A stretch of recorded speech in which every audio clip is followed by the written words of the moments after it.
Hi, boys and girls. It's Mrs. P, and I'm back with a series of unfortunate events. Book 2, The Reptile Room by Lemony Snicket.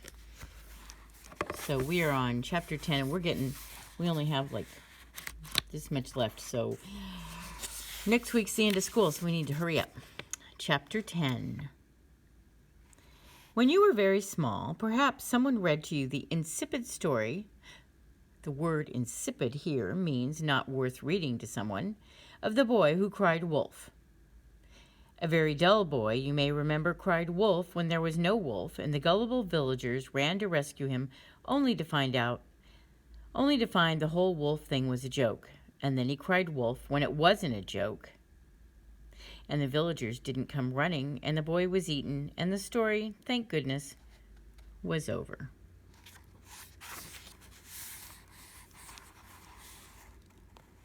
The story's moral...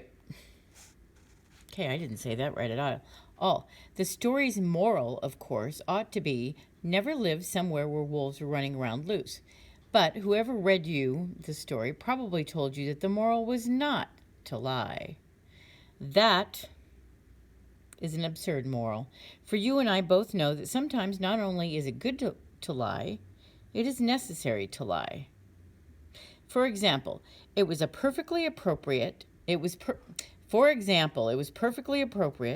after Violet left the reptile room for Sunny to crawl over to the cage that held the incredibly deadly viper, unlatch the cage, and began screaming as loudly as she could, even though nothing was really wrong. There is another story concerning wolves that somebody has probably read to you, which is just as absurd, and I'm talking about Little Red Riding Hood, an extremely unpleasant little girl who, like the boy who cried wolf, insisted on intruding on the territory of dangerous animals. You will recall that the wolf, after being treated very rudely by Little Red Riding Hood, ate the little girl's grandmother and put on her clothing as a disguise. It is this aspect of the story that is the most ridiculous. Because one would think that even a girl as dim-witted as Little Red Riding Hood could tell in an instant the difference between her grandmother and a wolf just dressed in a nightgown and fuzzy slippers. If you know somebody very well, like your grandmother or your baby sister, you will know when they're real and when they're fake. This is why, as Sunny began to scream, Violet and Klaus could tell immediately that her scream was absolutely fake. That scream is absolutely fake, Klaus said to himself from another end of the reptile room. That scream is absolutely fake, Violet said to herself from the stairs as she went up to her room. Oh, my lord, something's terribly wrong. Something is terribly wrong, Mr. Poe said to himself from the kitchen where he was talking on the phone. Goodbye, he said into the receiver, hung up, and ran out of the kitchen to see what the matter was. What's the matter, Mr. Poe asked Stefano and Dr. Lucafont, who had finished unloading the suitcases and were entering the house. I heard some screams coming from the reptile room. I'm sure it's nothing, Stefano said. You know how children are, Dr. Lucafont said. We can't have another tragedy on our hands, Mr. Poe said, and rushed to the enormous door of the reptile room. Children! Children! In here, Klaus said. Come quickly. His voice was rough and low, and anyone who didn't know Klaus would think he was very frightened.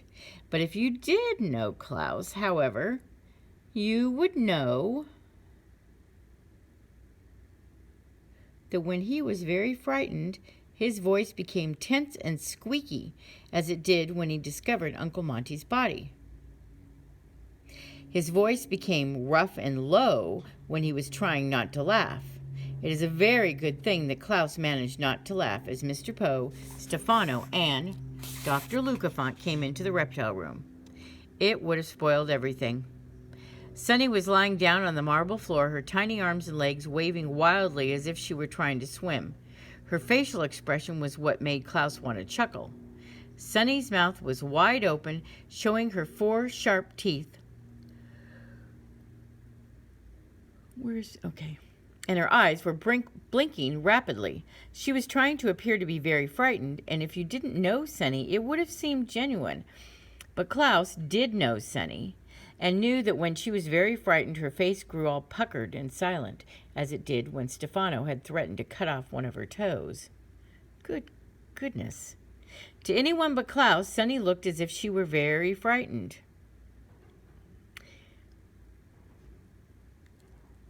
Particularly because of who she was with. For wrapped around Sunny's small body was a snake as dark as a coal mine, and as thick as a sewer pipe. It was looking at Sunny with shiny green eyes, and its mouth was open as if it were about to bite her. "The incredible deadly viper!" Klaus cried. "It's going to bite her!" Klaus screamed, and Sunny opened her mouth and her eyes even wider to seem even more scared. Dr. Lucafont's mouth opened too, and Klaus saw him start to say something, but he was unable to find the words. Stefano, who of course could not have cared less about Sunny's well-being, at least looked surprised. But it was Mr. Poe who absolutely panicked. There are two basic types of panicking: standing still and not saying a word, and leaping all over the place, babbling anything that comes into your head. Mr. Poe was the leaping, babbling kind. Klaus and Sunny had never seen the banker move so quickly or talk in such a high-pitched voice. "Goodness! Goodness!" he cried. "Golly, good God! Blessed Allah, Zeus, Hera, Mary, and Joseph, Nathaniel Hawthorne! Don't touch her! Grab her! Move closer! Run away! Don't move! Kill the snake! No, leave it alone! Just give it some... Don't let it bite her! Lure the snake away!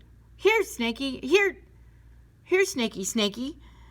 The incredible deadly viper listened patiently to Mr. Poe's speech, never taking its eyes off Sunny, and when Mr. Poe paused to cough into his handkerchief, it leaned over and bit Sunny on the chin, right where it had bitten her when the two friends had first met.